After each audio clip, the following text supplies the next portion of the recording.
Hello, everybody. Today I wanted to talk about baby doom. And well, this notion of baby doom is correlated with the notion of baby boom or baby boomers, where everybody knows about baby boomers, right? Baby boomers are the people that were born after World War II, and the people that were having babies after World War II were having a lot of babies. So that's why it's called a baby boom because there were many babies, right?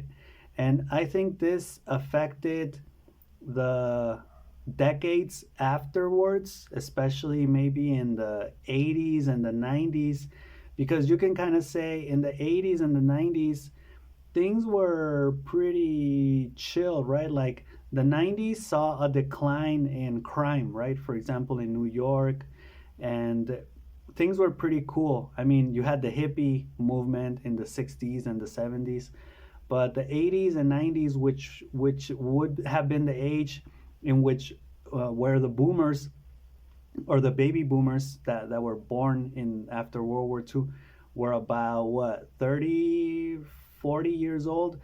They were the working class. They were the people that were the most active in society, excuse me.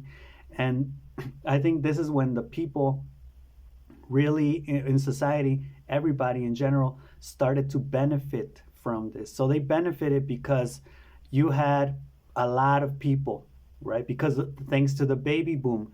Now let's go to another example. Let's go to China. China all of a sudden becomes a world power, rivaling the United States. You know, everybody's like, is China the next United States? China has the potential to become a global superpower just like the United States, or it actually is already. And then you have that other factor, which is China has a lot of people, right? There are a lot of Chinese in China. This means that they have a lot of, they have a very effective or a very high workforce, right? They have many people working, and that's why they're able to now say that they can become a global superpower. This is my opinion, right? So I think uh, a country's prosperity actually depends on the people it has. The more people it has, the more people can work, the more prosperous it will be on a global and international scale, right? Now, I love What If Altis videos. Shout out to What If Altis. And I want to say that I was watching his How Degeneration Will Kill Society video. Great video, a lot of input, a lot of insight. And basically, what he said is that, you know, nowadays, people aren't having as many kids as people before, right? And we can see this with a lot of social movements, right? Many couples, many people just in general are not having kids, or the people that are having kids are having fewer kids than their parents and their grandparents, right? What does this mean? These type of decisions are not the consequences or the effects or the results of these type of decisions are not felt immediately, right? They will be felt in the next couple of decades.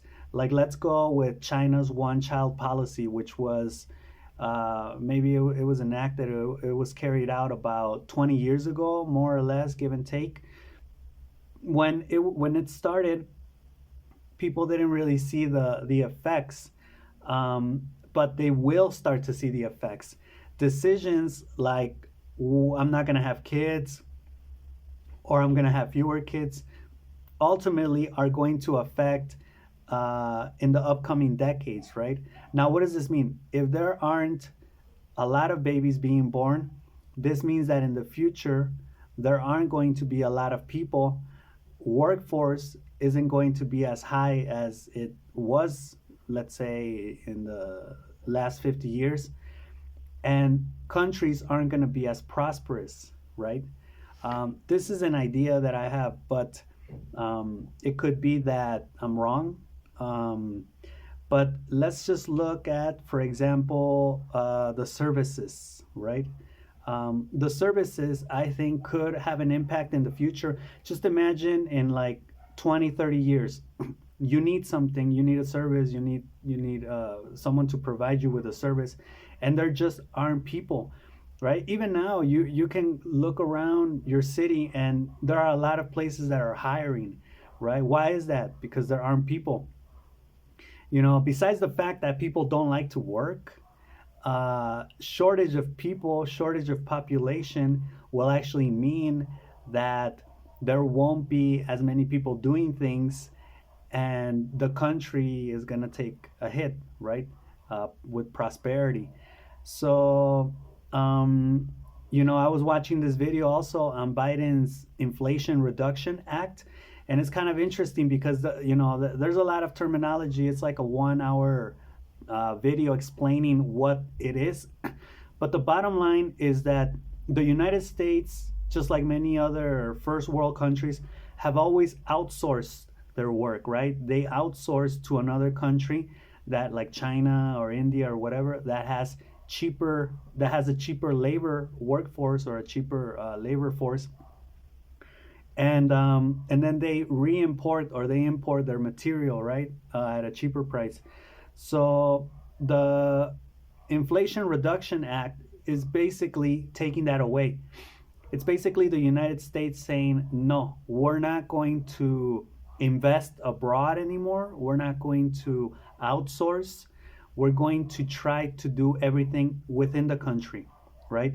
So they're investing like billions of dollars into infrastructure and getting people to, creating new jobs, as they say, within the country, within the United States. But what's the problem? Again, the United States doesn't have a large workforce. There aren't a lot of people in the United States. And like I always say, look at a map of density population of the world, of just United States. You'll see that there aren't a lot of people in the United States, and there aren't a lot of people in the world in general. The overpopulation problem, and I've said this before, is not an overpopulation problem. It's a concentration problem, right? People just concentrate into like these specific points in the world, or in their territories, right? And then they see a lot of people, and they're like, oh, it's a overpopulation problem. No, the world's pretty empty, right? Now, as for resources, that may be another topic, right? But overpopulation, no. So yeah, basically what this, or the conclusion I want to get to, is that if there aren't people, there's no prosperity. And in the upcoming years, due to these decisions that many people are making nowadays of not having kids, or having fewer kids, this might affect us in the future, or down the long run, down the long haul, where we're not going to have as much prosperity, as much service, as much work, as much activity going around and moving around, because there just aren't going to be people, right? So I think we're reaching like a point where it's like, okay, we're like how many, 9 billion or something like that in the world, but from there we're going to start to drop, right? And that's kind of bad. That's kind of sucky, because the 80s, the 90s, even the early 2000s were a good time to be alive. But these times are kind of weird right now, and I think maybe in the future they're gonna suck because of lack of people, right? So that's all I got for this video. Hope you enjoyed it. Tell me what you think, and I will see you in the next one. Peace.